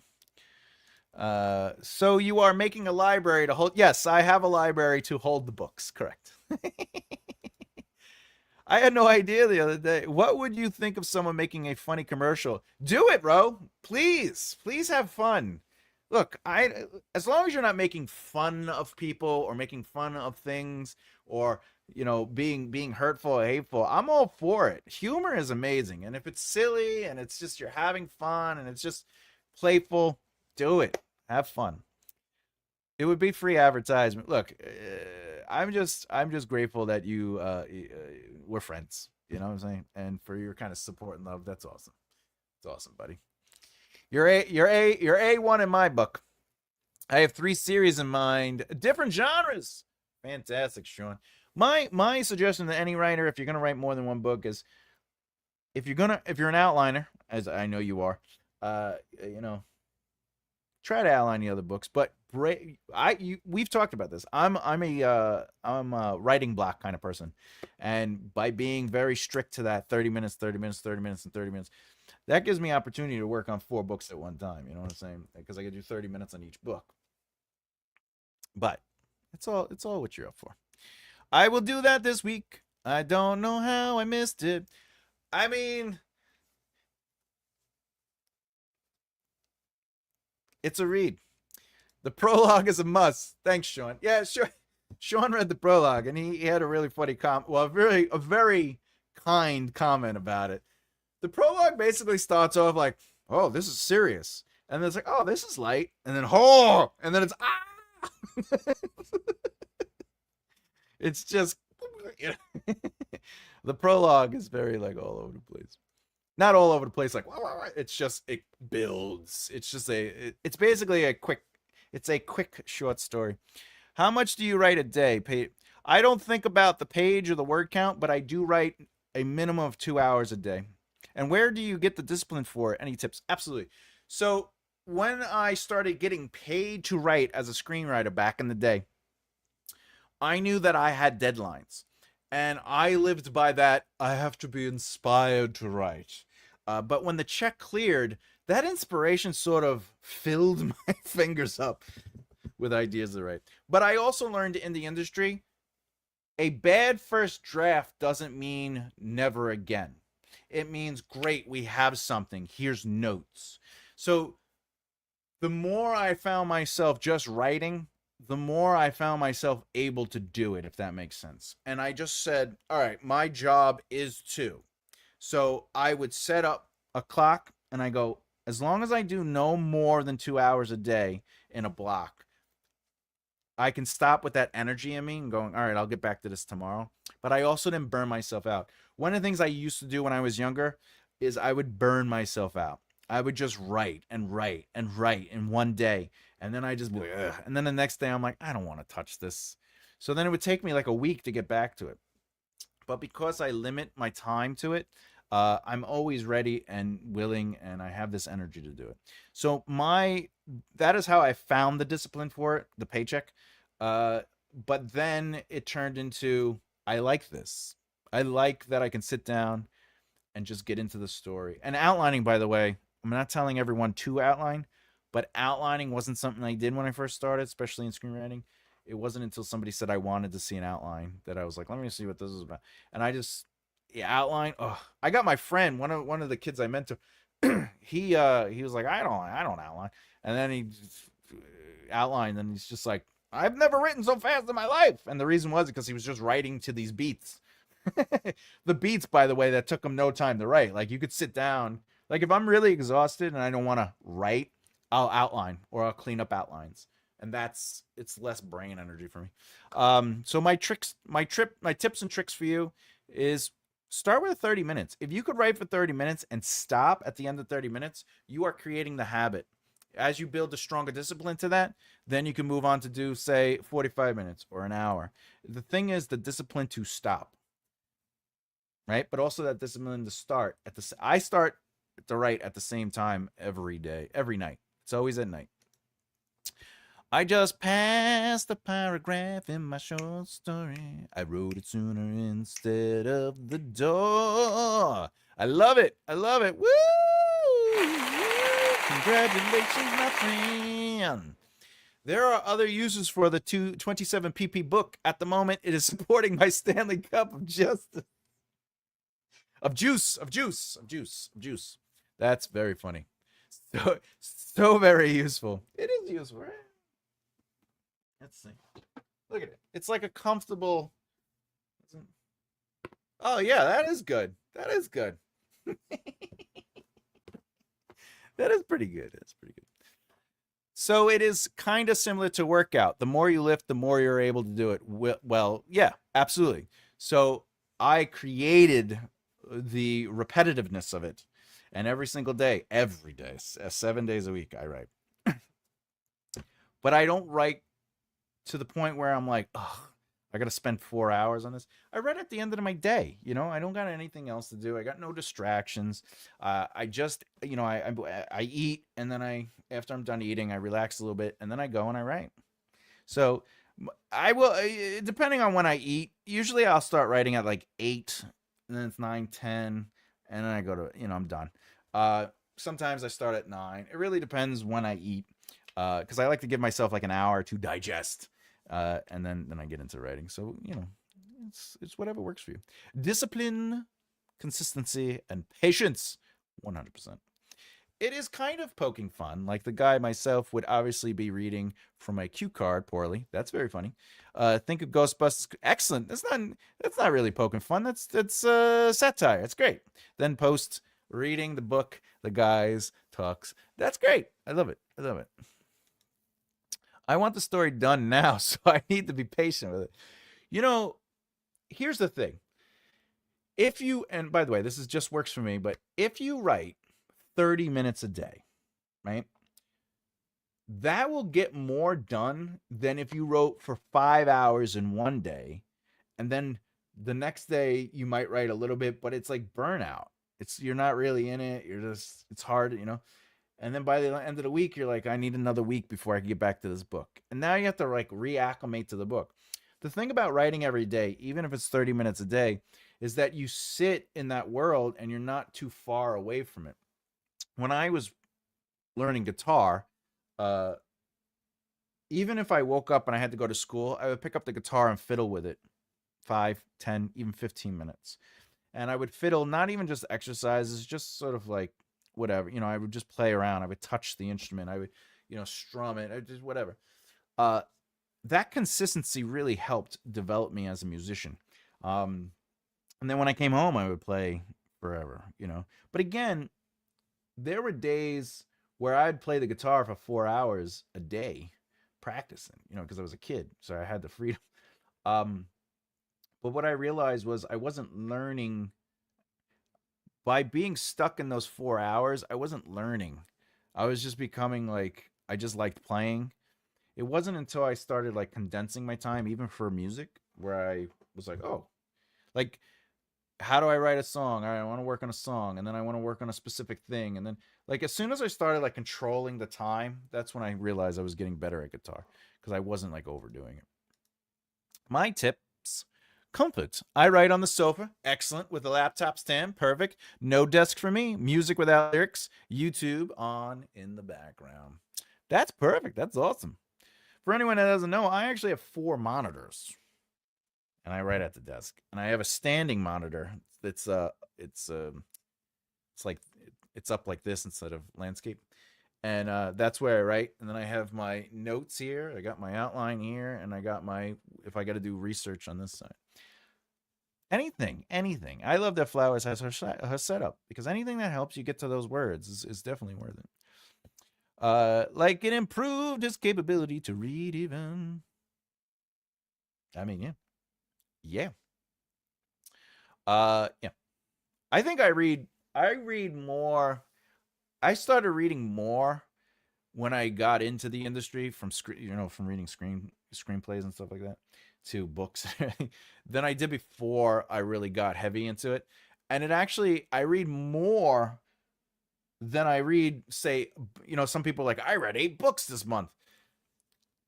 I read like that, but it's always people's works. It's always, somebody needs me to look at something, or somebody needs me to do it, or I'm developing something. I read a ton of stuff, and but then people are like, why aren't you reading other books too? I'm like, I read like 8 this week.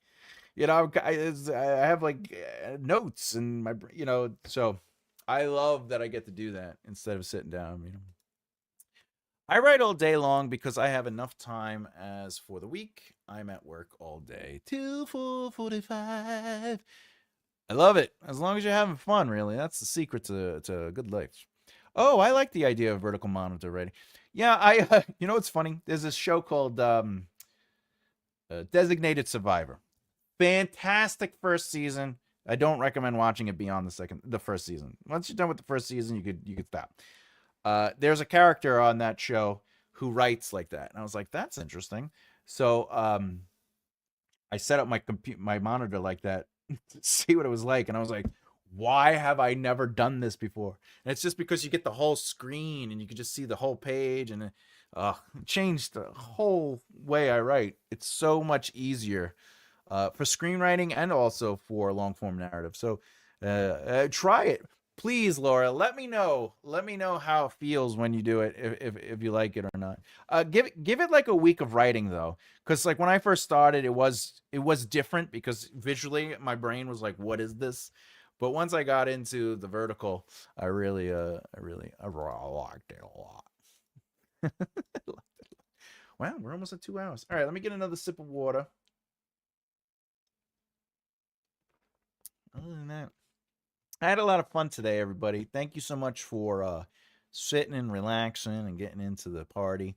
Um, you know, I didn't have to put up Mana War. We know it's a slow day when Mana War makes a scene. But other than that, anything else going on? Do I have anything else going on? I think that's about it. Oh, by the way, if you're not following the Facebook group, let me know. You could just leave a comment in the videos or whatever. Actually, I could just put it in. I'll put it in the thing now. But it's a private group, and it's there for us to sort of like talk and ask questions and just kind of like build community. Woo! But feel free. It's we have a lot of fun there. It's a lot of easy. It's good times. Good times. But like I said, I am writing the some stuff, and I'm just trying to build what I can with this channel and build the community and give you guys as many resources as possible without draining my soul. So it's all building. Everything is going to be slowly coming out, and just more stuff, more opportunities for everybody, more resources. What's this? Never tried screenwriting. It seems easier, but it is not. I will say this. Somebody once said to me, is guitar or bass easier? And I said they are exactly the same hardness. If you can't play either one, it's going to take the same effort to learn them. Same thing with writing screenplays or long form narratives. It is the same thing. You have to understand narrative to write either or, and then formatting is a whole other thing you have to learn for each one.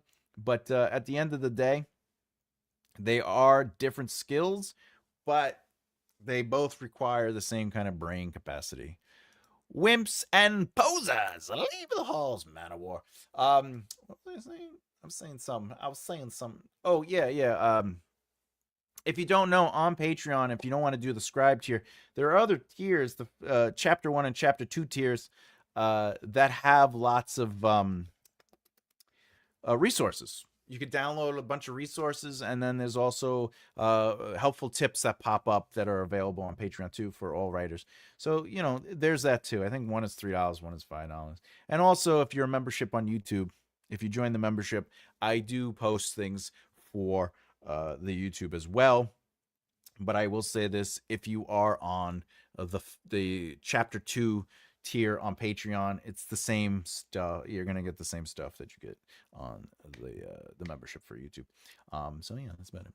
Okay, retirement with just a state pension to survive on is defo a good Oh yeah. To sit down and write. You gotta write, and you gotta keep me in the loop. I don't mind being your what is it called? What do you do? Hey, are you writing today? What is it called? Accountability. Just reach out, send me an email, do whatever. Be like, hey, I wrote today or I didn't write today. Even if you wrote 3 times a week, Monday, Wednesday, Friday, or you wrote Saturday, Tuesday, Thursday. Writing anything, get that book out, man. I know you got a great mind in there, and I know you got some stories you got to get out. Just make it happen. Boom, boom, boom, boom, boom, bang. I'm going to write the books, sell 1 million copies, then pay Thomas to write the screen. I'll do it. By the way, as the writing union would suggest that it's a little bit more money than that, but you don't have to worry about it. The producers worry about it. They pay. Oh man, I missed the whole stream. Diana, we missed you. You don't understand. When we see your name pop up, we're like, oh my God. Oh, Diana. I'm sorry you missed the fun. We are getting off. We are getting off. Hi, Diana. Hi, Emma. All right. With that said, to everybody out there, look, much love. I'm out. I gotta go. What is it? 4:00? It's 4:00. Yeah, I think I'm gonna eat and then I'm gonna do the dishes. Other than that, you got a cold? Remember to drink your liquid. Also, you know what's funny? My mom told me to do this, and she was a nurse. I don't know if this is true, but she was a nurse. That part is true. She was a nurse. But if you brush your teeth when you have a cold, it apparently helps with getting better. I don't know. You let me know. Oh no, not a cold. Peace out. I hope you feel better. Yeah, Diana, much love to you. All the healthy thoughts. To everyone else, though, I do have to go. I am hungry and I need to do the dishes. As always, I'm Thomas J. Bellezza. As always, keep developing the right mindset. I'll see you. Bye.